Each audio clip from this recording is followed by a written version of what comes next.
এবং আপনাদের আমরা তো আসলে হুট করে আমি একটা দাম দিয়ে দিলাম, সেটা তো মিলার বা যারা মধ্যস্বত্বভোগী তাদের কাছ থেকে তারা নিবে।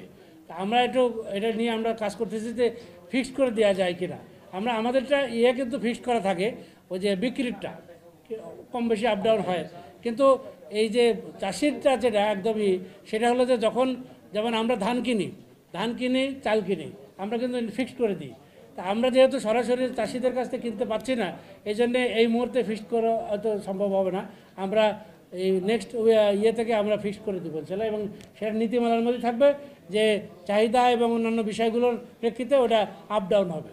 ঠিক আছে, এটা আমরা ইন্ডাস্ট্রিয়াল সল্ট আমদানি করার জন্য আমাদের কাছে পারমিশন চেয়েছে, আমরা এখনও দিই নাই। আমরা পরীক্ষা নিরীক্ষা করে যদি যতটুকু দরকার সেইটুকুই আমরা দিব, এর বাইরে দিব না। যদি কেউ লাখ লাখ মেট্রিক টন চায় সেটা তো আমরা দিব না। বান্ডেল থাকলে প্রতি সেনমানিতে টাকা বাঁচবে। বিকাশ সেনমানি বান্ডেল কিনে জিতুন প্রতি লেনদেনে। কারণ আমার চাষিকে ধ্বংস করে আমি অন্য জায়গাতে আমদানি করতে দেবো, এটা আমরা করতে দিব না। সুতরাং আমরা চাই যে আমাদের চাষি বেঁচে থাকুক। আমরা এই আমদানি যেহেতু আমাদের কাছে এখন চলে আসছে যে শিল্প মন্ত্রণালয়ের আমদানি মানে পারমিশন ছাড়া শিল্প লবণ আমদানি করা যাবে না অনুমতি ছাড়া, সেজন্য আমরা এইটাকে অনুমতি দিব যতটুকু দরকার সেটা।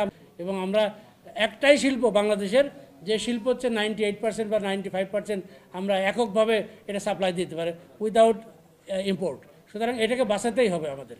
সুতরাং আমরা